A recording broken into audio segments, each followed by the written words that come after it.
ഇന്നത്തേത് ഒരു കപ്പ് പച്ചരിയിൽ നല്ല ക്രിസ്പി ആയിട്ടും നല്ല ടേസ്റ്റി ആയിട്ടും ചെയ്തെടുക്കുന്ന ഒരു സ്നാക്സിൻ്റെ റെസിപ്പിയാണ്. ഇതിൻ്റെ ഒരു ടേസ്റ്റ് എങ്ങനെയാണ് നിങ്ങൾ പറഞ്ഞിട്ട് മനസ്സിലാക്കുന്നത് എനിക്കറിയില്ല.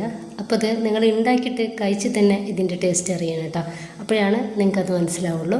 അപ്പോൾ അതിന് വേണ്ടിയിട്ട് ഞാൻ ഒരു കപ്പ് പച്ചരി വെള്ളത്തിലിട്ട് നന്നായിട്ട് കുതിർത്തിട്ട് അതിൻ്റെ വെള്ളമൊക്കെ ഒഴിവാക്കിയിട്ട് ഒന്ന് വെച്ചിട്ടുണ്ട്. ഇനിയിപ്പോൾ നമുക്ക് ഇത് മിക്സിയുടെ ജാറിലേക്ക് ഇട്ട് കൊടുക്കാം. ഇനിയിപ്പോൾ ഇതിലോട്ട് ഒരു 1/4 കപ്പ് വെള്ളമാണ് ഒഴിച്ചു കൊടുക്കുന്നത്. കൂടുതൽ വെള്ളം വേണ്ട കേട്ടോ. വളരെ കുറച്ച് വെള്ളം ഒഴിച്ചെടുത്തിട്ട് നല്ല ഫൈൻ പേസ്റ്റ് ആക്കിയിട്ട് അരച്ചെടുത്തിട്ടുള്ള ഒരു മാവ് നമുക്കൊരു ബൗളിലേക്ക് ഒഴിച്ചു കൊടുക്കാം. ഞാൻ 3 ഉരുളക്കിഴങ്ങ് എടുത്തിട്ടുണ്ട്. നെടുക് കീറിയെടുത്തിട്ടുള്ള ഉരുളക്കിഴങ്ങ് നമ്മൾ കുക്കറിലേക്ക് ഇട്ട് കൊടുത്തിട്ട് ഒരൊറ്റ വിസിൽ അടുപ്പിച്ചിട്ടെടുക്കുക. ചെറുതായിട്ട് നമുക്കിത് വേവായാൽ മതി, കൂടുതൽ വെന്ത് ഉടയേണ്ട. ഞാനിപ്പോൾ ഉരുളക്കിഴങ്ങ് ഒരൊറ്റ വിസിൽ ഒന്ന് അടുപ്പിച്ചെടുത്തിട്ടുണ്ട്. ഇത് ചെറുതായിട്ടാണ് വേവായിട്ടുള്ളൂ കേട്ടോ.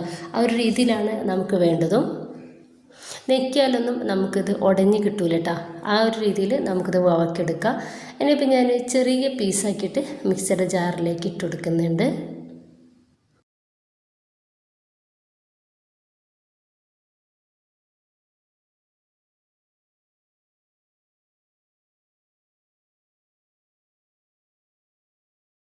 ഇപ്പം ഇതിലോട്ട് ഒരു 1/4 കപ്പ് വെള്ളം ഇതിലേക്ക് ഒഴിച്ചു കൊടുക്കുന്നുണ്ട്.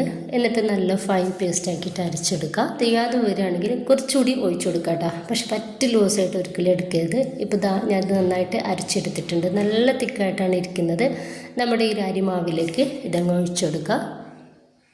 ശേഷം നമുക്കിത് രണ്ടും കൂടെ കൈ വെച്ചിട്ട് നന്നായിട്ട് ഒന്ന് മിക്സ് ആക്കി എടുക്കുക. 2-3 മിനിറ്റ് നമുക്കിതുപോലെ ഒന്ന് അടിച്ചെടുക്കണം.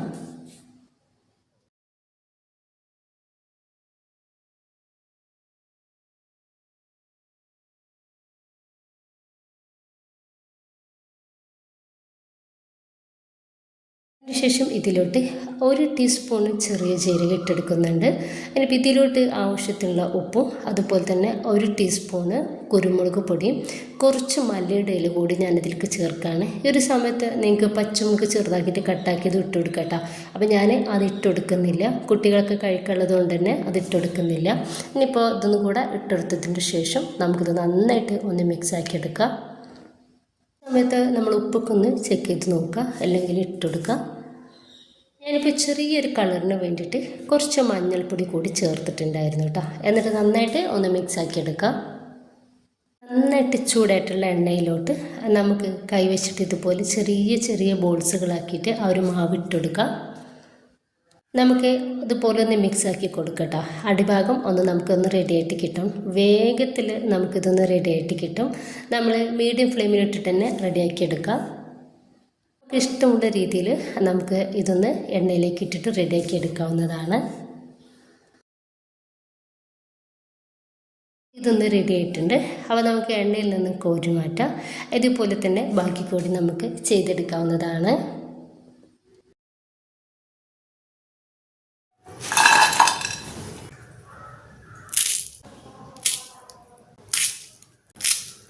പ്രത്യേക ടേസ്റ്റുള്ളൊരു സ്നാക്സാണിത്. കുറച്ചധികം നമ്മൾ ഉണ്ടാക്കിയിട്ട് ബോട്ടിലിട്ടൊക്കെ ആക്കി സൂക്ഷിച്ച് വെക്കുകയാണെങ്കിൽ നോമ്പ് കഴിഞ്ഞിട്ടൊക്കെ നമുക്ക് നല്ല ഉപകാരപ്പെടും. അപ്പോൾ എല്ലാവരും ഉണ്ടാക്കി നോക്കുക. വളരെ കുറഞ്ഞ ചേരുവകൾ മാത്രമേ ഇതിന് ആവശ്യമുള്ളൂ. ട്രൈ ചെയ്ത് നോക്കുക കേട്ടോ. ഇഷ്ടമായിട്ടുണ്ടെങ്കിൽ നിങ്ങളുടെ സപ്പോർട്ടൊക്കെ ഉണ്ടാവും. ഇൻഷാ അല്ലാഹ്. ഓക്കെ.